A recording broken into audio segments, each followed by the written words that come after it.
तुम्हाला माहिती आहे का मंडळी, हॉटेलसारखी चमचमीत पनीर भुर्जी बनवण्यासाठी व्हिडिओमध्ये एक छोटीशी टिप सांगितली. ती टिप जर तुम्ही फॉलो केली तर अगदी परफेक्ट अशी हॉटेल स्टाईल चमचमीत पनीर भुर्जी तुम्ही घरच्या घरी आणि अगदी तेही 10 मिनिटात बनवू शकता. ही पनीर भुर्जी माझ्या घरात आठवड्यातून किमान एकदा ते दोनदा तरी होतेच. चला, अशी चमचमीत पनीर भुर्जी आजपासून तुम्हीही बनवू शकता. यासाठी लागणारं साहित्य आणि कृती बघूयात. सगळ्यात इथे मी 200 ग्रॅम पनीर घेतले. त्याचबरोबर एक मीडियम आकाराचा कांदा, एक शिमला मिरची आणि एक मोठ्या आकाराचा टोमॅटो घेतलाय. कांदा आणि शिमला मिरची सगळ्यात आधी चॉपरमध्ये छानपैकी आपण चॉप करून घेणार आहोत. हे तुम्ही अगदी बारीक फाईन कट करून घेऊ शकता किंवा चॉपरमध्ये अशा पद्धतीने चॉप करून घेऊ शकता. फक्त अट एकच आहे की सगळ्या गोष्टी व्यवस्थित बारीक चॉप करा. चॉपरमध्ये अगदी सहज पद्धतीने या दोन्ही गोष्टी चॉप होतात. चला, कांदा आणि शिमला मिरची मी एकत्रच चॉप करून घेतले. त्यानंतर घेऊया टोमॅटो चॉप करायला. टोमॅटोची तुम्ही प्युरी केली तरीही चालेल किंवा अशा पद्धतीने चॉपही करून घेऊ शकता. इथे मी आज छान चॉप करून घेते. या चॉपरमध्ये अगदी फाईन अशा गोष्टी चॉप होतात, त्यामुळे मिक्सरची गरजही लागत नाही. चला, टोमॅटो सुद्धा छान मी इथे चॉप करून घेतलाय. बघू शकता किती बारीक असा चॉप झालाय. आता एक सिक्रेट इन्ग्रेडियंट, ती म्हणजे खास टिप आहे, आपण यामध्ये घालणार आहोत ते भाजलेलं बेसन पीठ. किमान 3 चमचे तरी बेसन पीठ, मीडियम आकाराचा चमचा असेल पोह्याचा, त्या चमच्याने 3 चमचे बेसन पीठ घ्यायचं आणि सुरुवातीला तेल वगैरे काही न घालता भाजायचं आणि त्यानंतर एक 2 चमचे तेल घालून छानपैकी बेसन पीठ इथे खमंग भाजून घ्यायचं. चला, तर बेसन पीठ भाजलं गेले. आता फोडणी करून घेऊयात. तेलामध्ये जिरे घालायचे आणि जिरे हा चिरलेला कांदा आणि शिमला मिरची घालून घ्यायची. थोडंसं मीठ घालायचं जेणेकरून कांदा लवकर पचायला मदत होईल. कांदा आणि शिमला मिरची हलकसे मऊ झाले की यामध्ये टोमॅटो घालायचा आणि टोमॅटो सुद्धा आता छान असं परतवून घ्यायचं. या सगळ्या गोष्टी व्यवस्थित अगदी छान सॉफ्ट होईपर्यंत परतवून घ्या.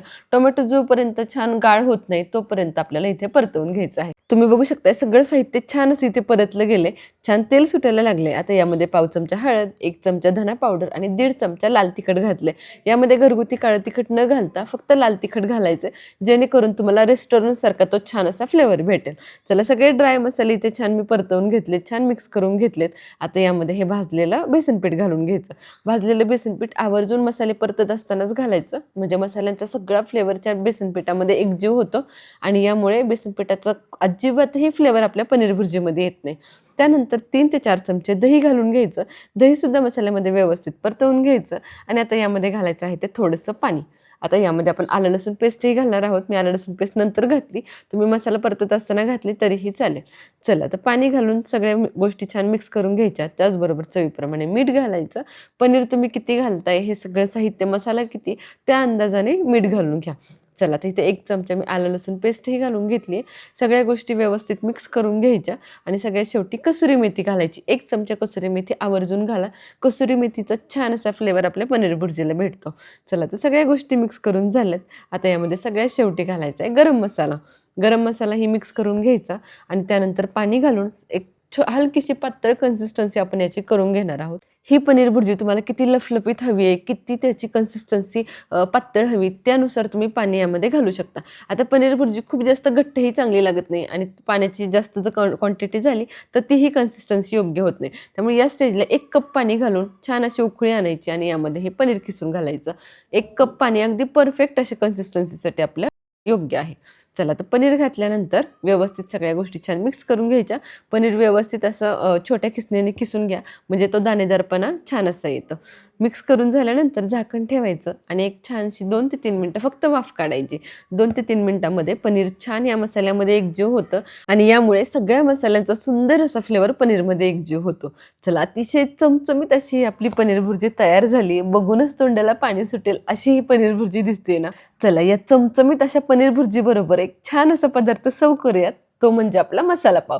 याच पॅनमध्ये ज्यामध्ये पनीर भुर्जी आपण केली, पनीर भुर्जी थोडीशी शिल्लक आहे, त्यामध्येच तेल आणि बटर घालायचं. 1 चमचा लाल तिखट आणि थोडंसं मीठ घालून घ्यायचं आणि यावरती घालायचे हे आपले पाव. अशा पद्धतीने ओपन करून तेलावरती घालायचे.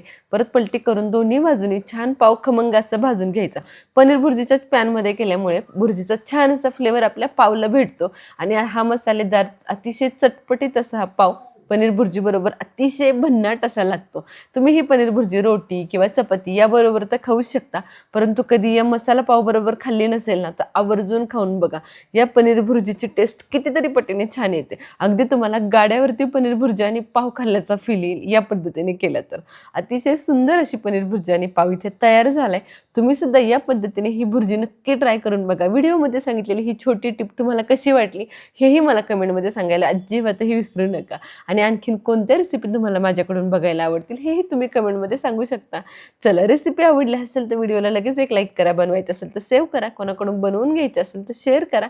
आणि अशा झणझणीत, चटपटीत आणि चमचमीत रेसिपींसाठी आपल्या शुभज्योत रेसिपी चॅनलला सबस्क्राईब करायला विसरू नका.